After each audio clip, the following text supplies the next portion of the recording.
So here's a question for you. What does a storybook world full of origami animals and Lego dudes made by a trio of witches have to do with Natlan? Because there's definitely something. See, every summer, the witches give us some sort of special event that foreshadows the events of the next region. And while most of the foreshadowing is easier to see in hindsight, you can usually pick up on a few things ahead of time. And honestly, I've never really had a problem with this in the past, but I've got to admit, Simulanka had me a bit stumped. I mean, sure, we can point to the obvious connection between us making friends with a dragon and the Natlanians that have Saurian companions, but that feels a bit too simple, too basic, it's too easy. Especially when the Saurian stuff makes up the bulk of what we know about Natlan for now. And after thinking about it for a while, yeah, okay, there's definitely a lot more here than just the dragon thing, but it's just not nearly as obvious as I think previous years have been. See, if you combine all of the themes of Simulanka, like the looping stories, the power of names, choosing your own destiny, and making dragon friends, with a very important aspect of ancient American culture, looking into the future of Natlan suddenly becomes a lot easier. Now you might be wondering what aspect of ancient American culture I'm actually referring to, and you might know it as the Mesoamerican or Mayan ball game. And as a bonus, I think it also sheds some light on the Fatui Harbingers,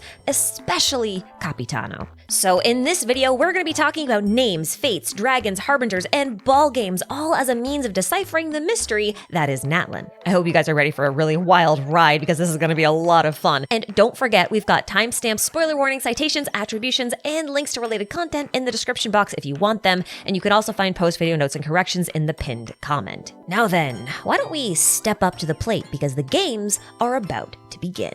And by games, I mean theory. The theory is about to begin. I just wanted to be clear on that. Simulanka's theme of names matters to the plot of Natlan. And you might be wondering why I can say that with such confidence. Well, look no further than the Pyro Gemstone. Now, the Pyro Gemstone's description says, a pilgrimage for a wish, a battle to earn a name, burnt to cinders for a dream. And that totally lines up with the Natlan Ignition teaser's title, which is a name forged in flame. So just based on that, it seems like we're going to be obtaining an important name from the events in Natlan. I think that part's pretty straightforward and I don't really have to make a case for it. But if we want context about this name and why it matters, we need to look at Simulanka. Because this isn't as straightforward as you might think it is, because what a name does in both Simulanka and in Genshin in general is pretty inconsistent. Let me show you what I mean. So there were 3 main instances in Simulanka when names were brought into focus. The first was in the forest when Nilou granted her origami creation life by giving it a name. The next was when Wanderer witnessed Barbeleth warning Anders' daughter that if she named the little dragon after Durin, the little dragon would share Durin's fate. And the final instance was in the post-quest quest where Kaveh caused problems by accidentally encouraging people to circle the names of characters in a book that he borrowed. What I found most interesting about this particular instance is that the names that the author of that book chose ended up being absolute nonsense. And none of the names in the book had been circled for any meaningful reason. Ergo, the names actually didn't matter. So Simulanka's telling us that a name can grant life, bind you to a specific fate, or just not matter at all. Well, that's pretty strange. Why is it so inconsistent? I think we need to look at some more examples of names doing something special elsewhere in the game in order to figure out what's actually going on here, because it's not like Genshin to be this inconsistent. So let's start with Xiao, Child, and Wanderer. So Xiao's real, original, or true name was used by his old master as a means of control over him. In order to prevent this from ever happening again, Zhongli granted Xiao a new name for his own protection. So the name is doing something different from the other 3 cases that we just discussed. That's not helpful. But what about Child? Well, Child was named after the ancient hero Ajax, and the older he gets, the more similar his accomplishments and life path seems to become to that of the hero that he shares a name with. This is actually pretty in line with what we see with both Durin dragons. Okay, so we've got 2 instances of names sort of binding people to a specific fate, and one where it's used as a means of control. So maybe we could argue that names are a means by which one can be controlled, often through a system of fate. In fact, if you check the description of the Ignition teaser, it also says a fate forged in flames, while the title says a name forged in flames. So that seems pretty straightforward, pretty cut and dry, right?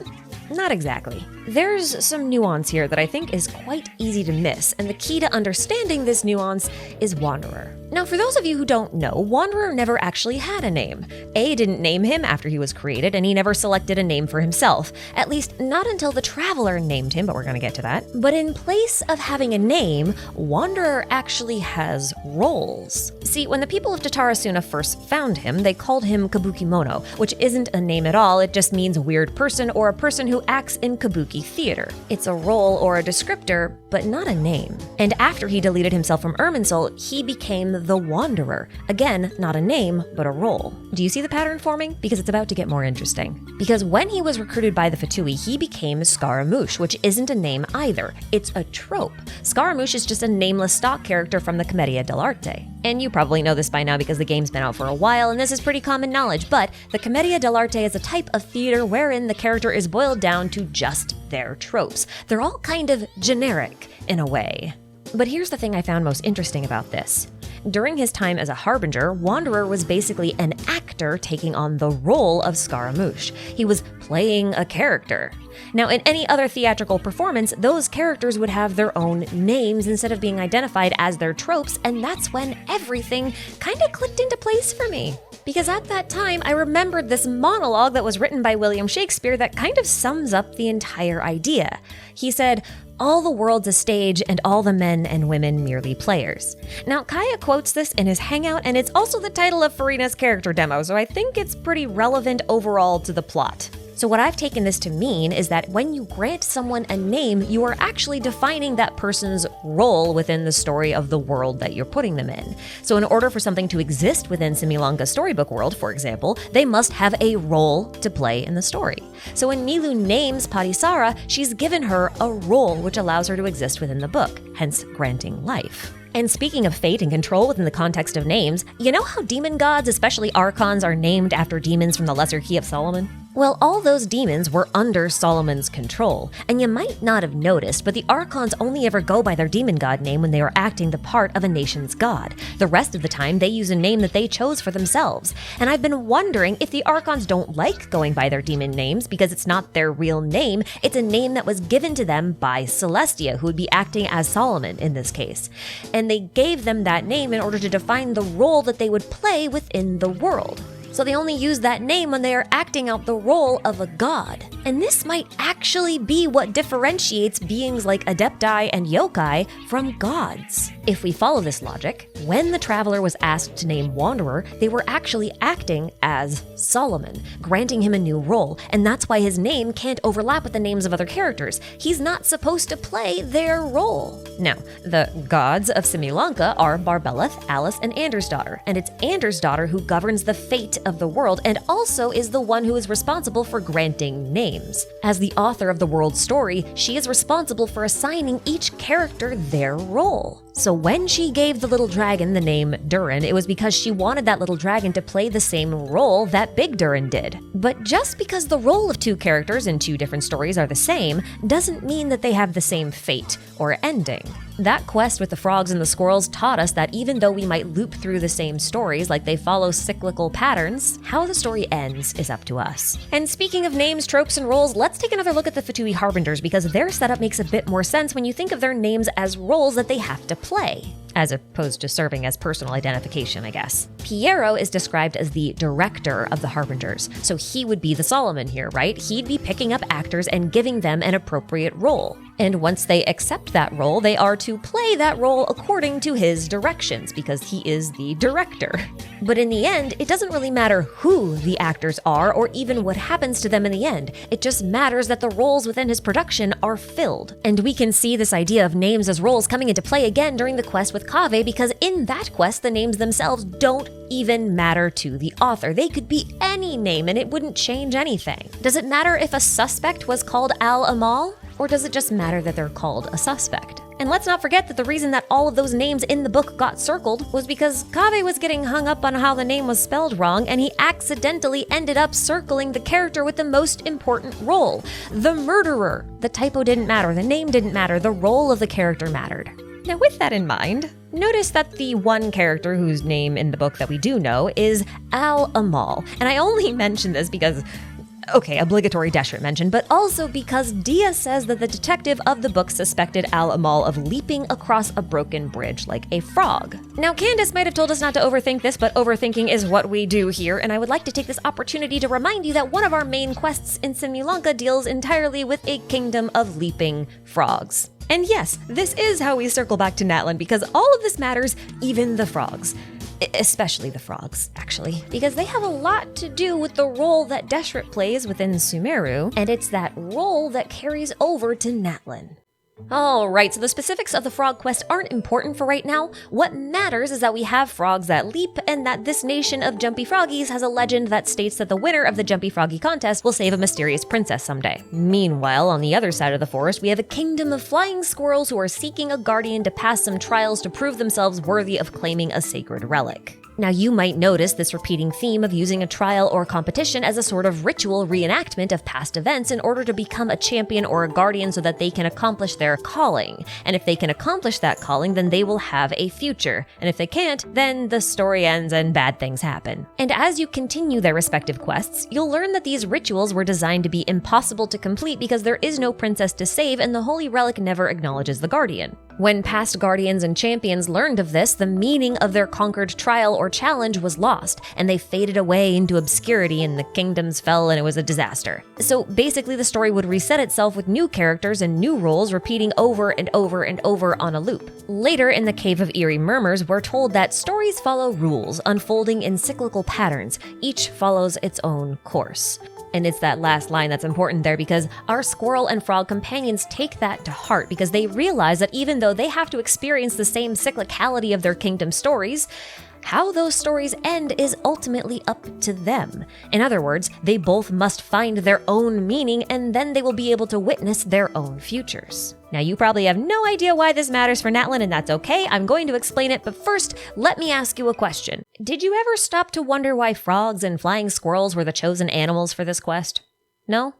Well, I did, and I think that those animals were chosen because they're both connected to ancient American ball games. Now, you're probably at least a little familiar with this ball game. The court it gets played on is pretty easy to recognize, like it's an eye-shaped court with two stone rings at the top of steep side walls. If you've watched any sort of Mesoamerican movie or reenactment or whatever, you're probably gonna have seen something like it. Now, I think this ball game is most commonly known in the vernacular as the Mayan ball game, but the reality is this ball game was played all across the Americas, North, Central, and South. And yeah, there are a lot of variations to it, like in some versions you can only use your hips and thighs to move the balls around, and the scoring systems differed a lot. But the role this game plays didn't really differ that much. And shockingly, that role was very important. In the ancient Americas, ball games were often used as a means of settling disputes or promoting cross-cultural exchanges via peaceful competition. And oftentimes, they were also used as a proxy for war. So instead of two tribes, nations, or cities going to war with each other, players or champions from both sides were sent to the ball courts, and the winner of the ball game would win the supposed war. So border, resource, and governance disputes could all be settled without bloodshed. What's really neat about this is that the more politically diverse a region was, the more ball courts you would find.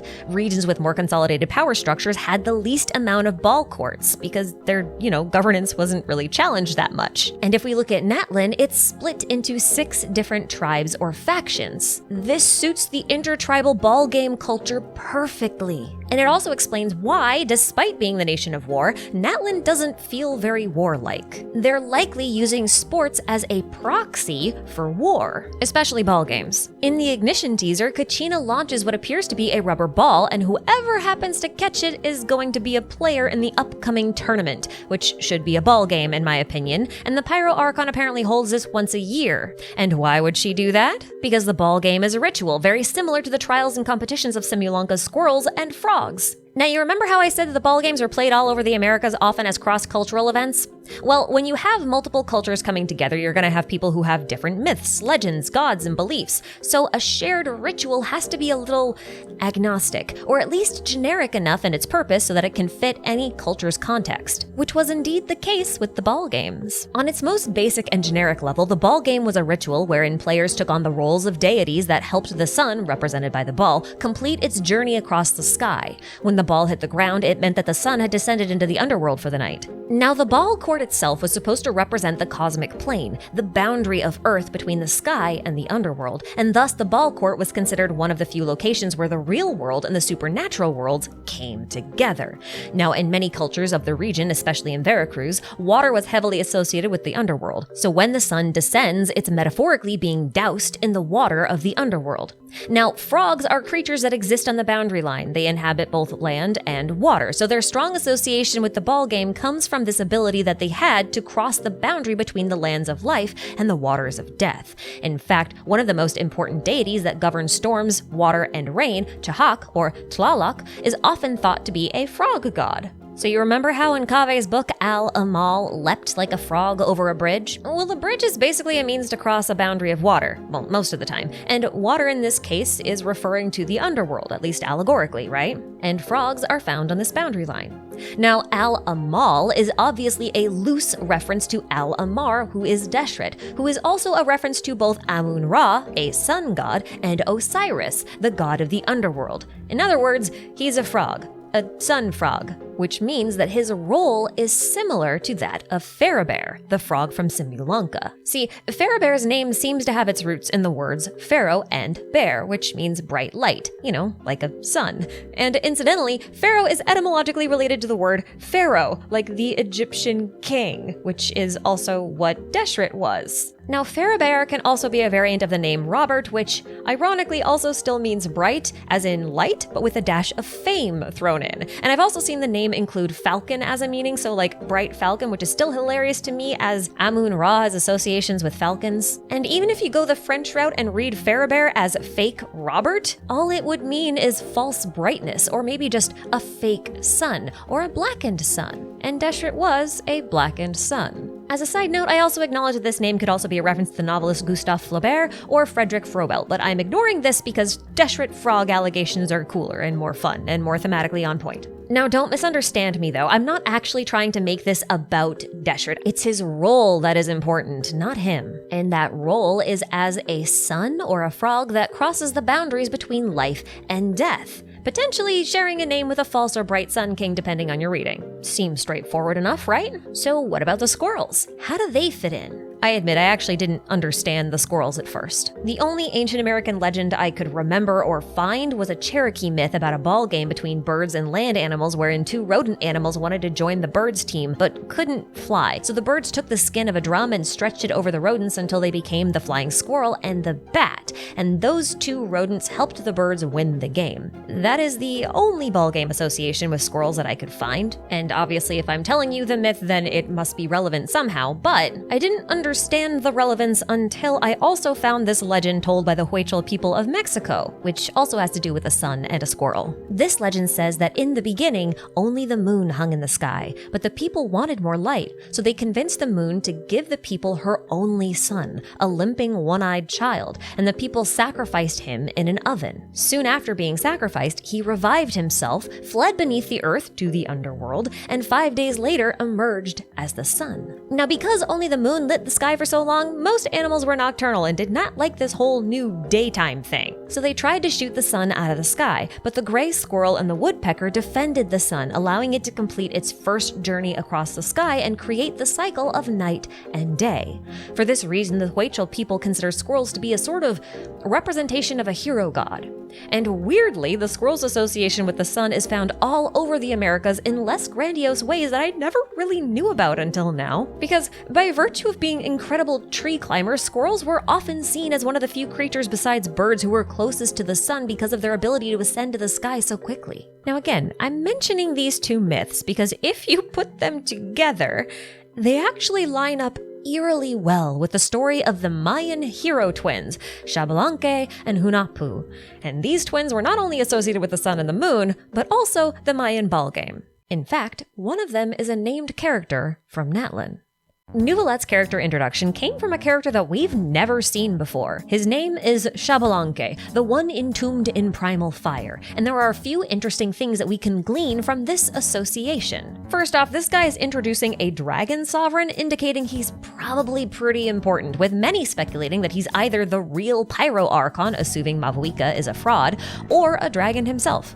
I don't think he's either of these things, for reasons that we'll get into, but I do think he's very important. The second thing to note is that he's entombed in the primal fire, which weirdly connects him back to Deshret. I swear I'm not doing this on purpose. You can't blame me for this. You have to blame Genshin's writers, okay? So in Deshret's temple complex, you're often going to run into these little cubic sealy-like things called primal embers, which are used to light Deshret's primal torches. These produce unique flames that do not inflict burning and never go out so long as the primal embers remain inside of them. And there is just no way that primal embers and primal fire aren't at least a little bit related, right? Especially when you consider that these primal embers are teal, much like the color of Anemo, which can also be found mixed into the lava and fires of Natlan, especially those of the Pyro Archon.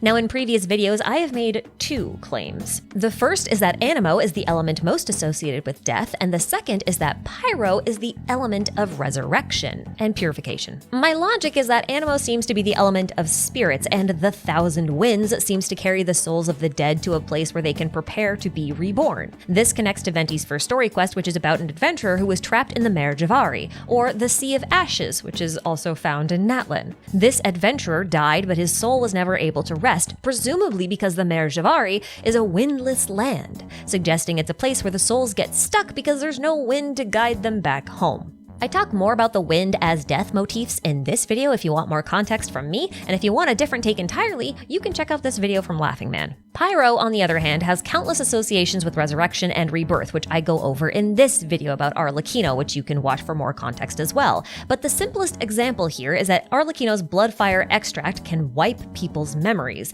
killing their old selves and allowing them a pseudo-rebirth. This is reflected in her constellation name, which is Ignis Purgatorius, aka the Fires of Purgatory, wherein purgatory is the process by which the soul is cleansed or wiped in preparation for rebirth, or to move on to the afterlife. I guess it depends on the religion. Now, the animal-pyro mixture is easiest to notice with the Pyro Archon Mavuika as she shifts from phoenix form to human form. At least that's what I'm assuming is happening because of the weird cuts here. And if we assume that she is that phoenix, then we have to remember that a phoenix is a creature that dies by setting itself on fire only to be reborn from its own ashes. Death with Anemo, rebirth with Pyro. Now, I think these themes are mimicked by Deshret's primal embers, which are Anemo-flavored, which we then guide to a torch where it is reborn in a flame. If you think of the primal embers like a ghost or a spirit, kind of like the Seelies, then maybe putting the ember in the torch traps it there, hence entombed in primal fire. You know, maybe this is why a Seelie on a Seelie court looks like a candle. Okay, so this one entombed in primal fire, this character by the name of Xbalanque, he's actually named after one of the Mayan hero twins, also known as the Headband Twins, whose figures were often painted on the walls of the ball courts throughout the Americas. Their story goes something like this. The hero twins' father and uncle, who were also twins, disturbed the gods of death, and to settle this neighborly noise complaint, they agreed to play a game of ball. The death gods won the game and buried one of the twins beneath the ball court and hung the head of the other in a tree. Sometime later, one of the daughters of the gods of death, named Shikik, which means blood woman or blood moon, somehow bore him two sons, twins that she named Xbalanque and Hunahpu. Once these twins grew up, they were also challenged to a ball game by the gods of death, which they accepted. And for every round that they lost, they were subject to a punishment. One of them involved getting locked in a room full of bats, and that's how Hunahpu got decapitated by a bat. I will now vaguely gesture towards the bat from the Cherokee myth that we're definitely going to come back to. So at this point, the twins knew that the death gods were cheating, so they decided to lose the next round on purpose. As punishment for their loss, they allowed themselves to be burned alive in an oven and have their ashes sprinkled in a magic river, which, unbeknownst to the death gods, revived the twins who only knew that this would happen because they asked some oracles about it ahead of time. You remember that Huichol myth about the child of the moon being sacrificed in an oven and reborn through the underworld, which is associated with water? What an odd coincidence. It sure would be strange if one of the hero twins ended up turning into the sun as well. Well, the revived twins then tricked the death gods and ended up killing some of them and cursed the rest. And oh, hey look, after they finished with that, they ascended into the sky where Hunahpu became the sun and Xbalanque became the moon.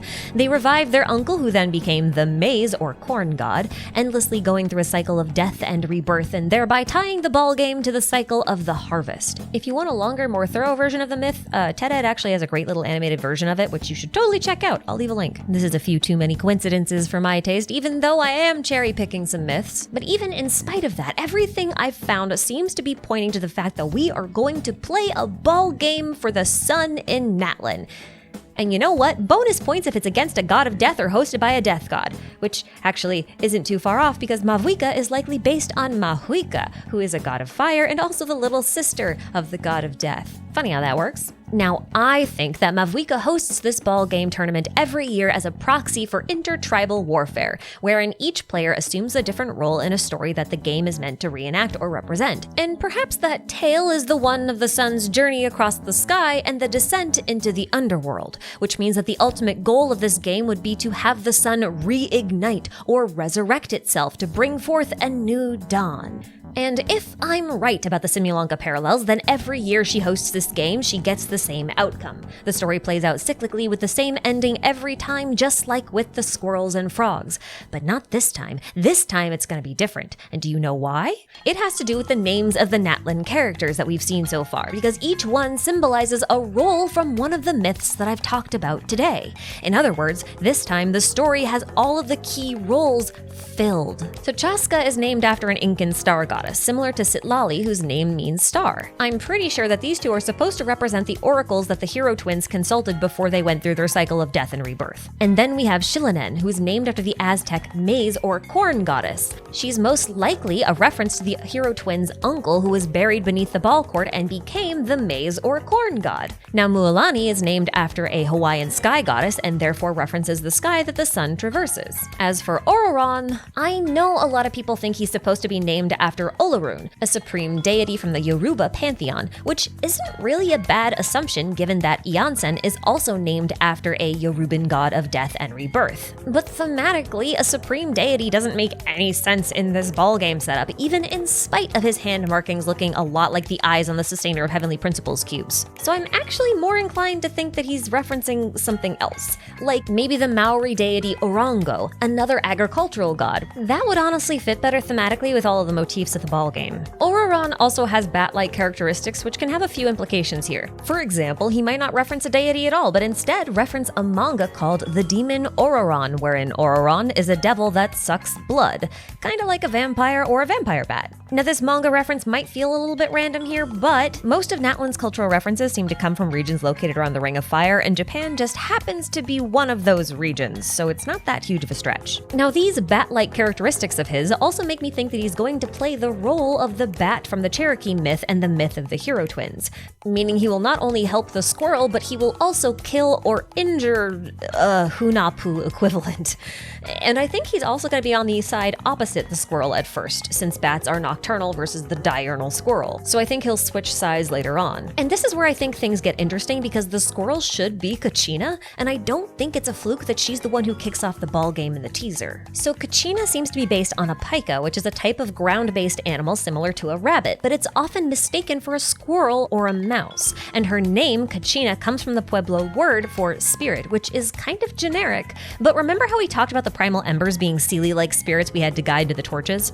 And that myth about how the squirrel escorted the sun during its first journey across the sky? Well, I think that's Kachina's role, a spirit guide for the sun. Which leaves us with one character, Kinich, whose name literally means sun. In fact, this guy is named after the Aztec god Kinich Ahau, which means Sun King, but scholars like to call him God G, which makes his entire design a very nerdy pun. Now his little dragon buddy is called Aja, which is not a reference to Ajax, it's another alternate spelling to the word Ahau, which means together, Kinich and Ahau are son and a king. Now Aja's full name is Kuhul Aja, which means divine lord, which is ironic because Kinich Ahau is sometimes thought to be an aspect of a Mayan supreme deity who is actually more of a moon god, I think. And with that, we have all of the players of the ball game, a full cast of actors ready to step into their roles, but what about the story itself? Because surely I'm not going to suggest that Mavuika is just trying to relight the sun and leave it at that, right? Well, of course not. I haven't even started talking about the dragons yet, and they're kind of the reason behind everything going on in Natlan. Now, you may recall that the story of the frogs and squirrels in Simulanka ended with the holy relic finally lighting up after both the squirrel princess and the frog champion acknowledged each other and decided on what they wanted for their own futures. Thus, the story that once repeated itself in a never-ending loop finally came to a conclusion. And astronomically speaking, a star is just a sun. So if this is referencing Natlan the way I think it is, then we can infer that Mavuika intends to reignite the sun using the sparks of will or resolution from her champions determined by the ball game tournament, because the choices made will differ from previous attempts. However, while the story of the squirrel and the frog seems pretty self-contained, the holy relic, or the star, was originally damaged by a dragon, and that plot point was never really resolved in the story of the squirrel and the frogs, but it was resolved elsewhere. Now, we know that Natlan has a big focus on dragons. Saurians are just small dragon companions that have learned or at least gained the ability to live safely alongside humans, just like Simulanka's little Durin. But I think this wasn't always the case, and it may be that the Saurians are actually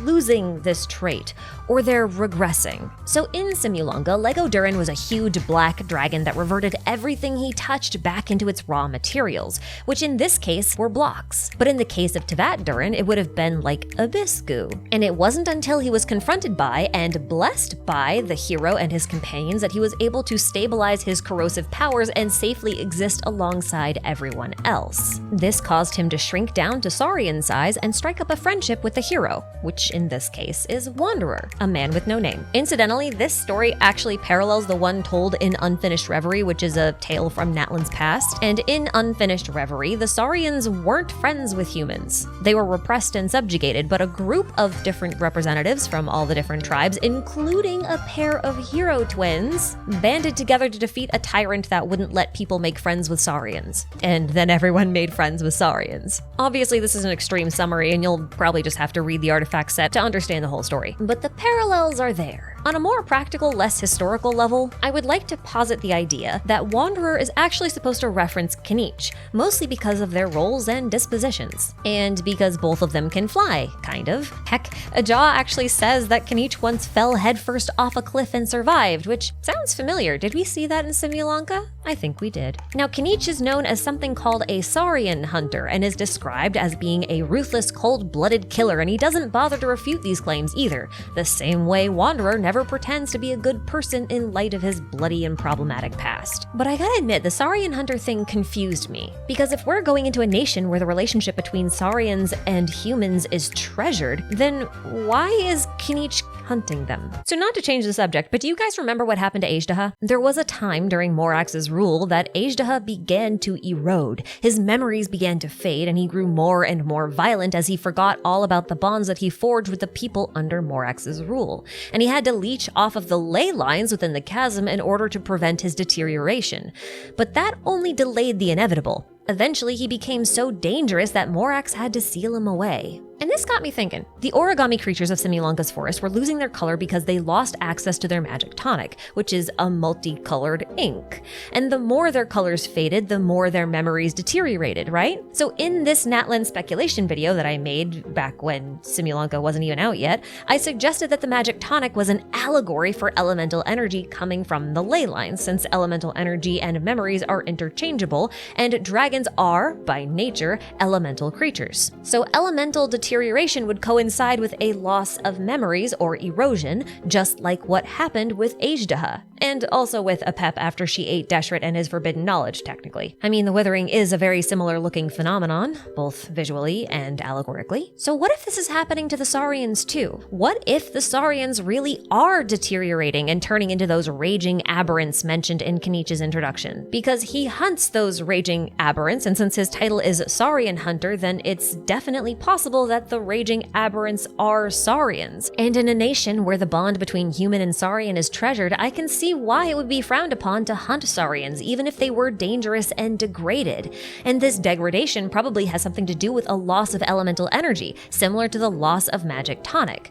But I don't think it's leyline related. So you might have noticed that there are only 6 types of Saurians, but 7 elements, and I suspect that the missing Saurian element is Pyro, because unless Janssen is Pyro, there's not a single playable Pyro character in the teaser besides the Archon herself.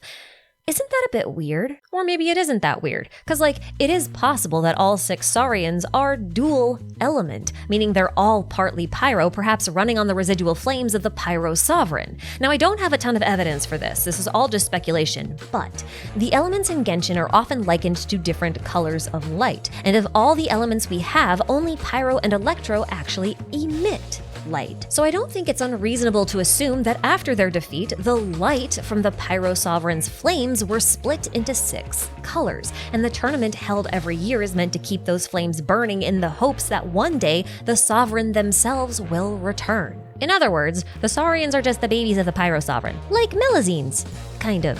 But this means that the sun Mavuika wishes to resurrect is the Pyro Sovereign, and perhaps they, much like Lego Durin, had to be split into parts because they were too dangerous to live alongside humans in their initial form. And that's why Mavuika talks to those floating flames like they have a mind of their own. They probably do. Now, I think the holy relic equivalent that the champion can claim after they win the ball game is the Pyronosis, mostly because I believe my theory about the third descender being a star is accurate and the Gnosis is a fragment of their power. That aligns with the star lighting up at the end of the Squirrel and the Frog quest, too. The Gnosis has to acknowledge the champion, which might be why Mavuika taunts Capitano into competing in the tournament. He's a harbinger, and they want the Gnosis, which means he has to play the game to get it. But here's the thing. I think Capitano's played this game before. And I also think he might be a Natlan native, despite there being a lot of evidence for him being the blood-stained knight from Mondstadt. Although there is the possibility that he is both, because he could be a knight that's descended from Vanessa who migrated from Natlan, because that would be an interesting twist. But here's the thing. With the exception of Liyue, each region has introduced a harbinger in their Archon quest that was from that region. Signora is both from and was introduced in Mondstadt. Scaramouche was introduced in and from Inazuma. Dottore was introduced in and from Sumeru. And Arlecchino, okay, she's kind of a technicality because she's from Conria, but she grew up in Fontaine and she was introduced there, so there's a technicality. But still, it's still a decent pattern, and I don't think we should totally ignore it. And that's why I think there's a good chance that Capitano is from Natlan. I mean, even Mavuika seems to be familiar with him, like she knows something about his past. Like, maybe, just perchance, he once participated in a ball game and lost. In fact, I think it's very possible that Capitano might be one of the hero twins, specifically Hunahpu, Xbalanque's brother. Because think about this for a second. In the myth of the hero twins, Hunahpu and Xbalanque played a ball game against the gods of death and lost. They were then burned alive and accidentally resurrected through the waters of the underworld. But what if only one twin was resurrected this time? What if Xbalanque is still trapped in the fires of that oven, while Hunahpu was resurrected on the outside? Perhaps Hunahpu in that case felt so betrayed that he ended up joining the Fatui Harbingers and became Capitano. And maybe the reason he hesitates to play the game is because he's still bothered by what happened the last time. But he also needs to get the Gnosis, and maybe he's also trying to free his brother. Hypothetically, of course, this is still just a theory. Now, Capitano is also pictured alongside Auroron, which makes it seem likely that the two will team up together, but I don't think that alliance will last very long. Like I mentioned earlier, I think Auroron will eventually team up with Kachina, just like the bat and the flying squirrel in the Cherokee legend, betraying Capitano in the process because if Capitano is Hunahpu, then, looking back at the myth, I can't help but notice how Hunahpu was intentionally decapitated by a bat after he and his brother lost one of the rounds to the gods of death. And what's even more interesting is that in the myth, Hunahpu was the twin that became the sun after their final victory, while Xbalanque became the moon. And Genshin loves playing with that false sun or blackened sun or even eclipsed sun symbolism, which would account for Capitano's all-blackened attire. He's a burned-out sun. And this actually changes my prediction for his constellation. I now think he's this hand symbol, because I'm 90% sure that this is the Hopi healing hand symbol. And you know who else is referencing the Hopi people? Kachina, the squirrel, the one that helps the sun cross the sky in the end. It's the most fitting constellation for him if he is Hunahpu, or at least from Natlan. And that, ladies and gentlemen, concludes my predictions for Natlan. For now, anyway.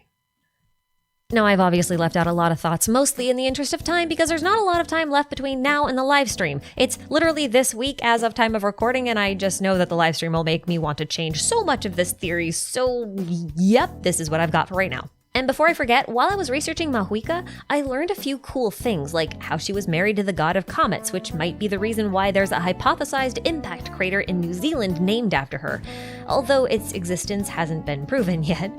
What I found really funny about all of this is that all the Mesoamerican frog and sun references, especially Kinich, are from the Yucatan, which is where you can find the Chicxulub or the Devil's Flea crater. I hope I'm saying that right. But this is the crater that scientists hypothesize wiped out all non-avian dinosaurs. And what are dragons but Genshin's dinosaurs? And since Mavuika is an Archon, she's, at least on the surface, Celestia aligned, so being associated with a crater that wiped out the dinosaurs is thematically on point, especially if they're flipping roles around since her nation is the only one where dinos and humans live in harmony. In fact, part of me wonders if the Mare Javari is the impact crater, or like that's what the reference is supposed to be. But that's it, that's all I've got, that's all I'm gonna share for right now. So thank you guys so much for watching. I know this was a long one, and I know it's been kind of cooking in the oven for a while. There's just so much ground to cover and so many things to research, and I'm a little bit behind, honestly. But thanks again, and another thank you towards my scrumdiddlyumptious channel members who are responsible for supporting all of my nonsense. You guys are absolutely amazing! Get it? Maize? 'Cause corn? I'll see myself out.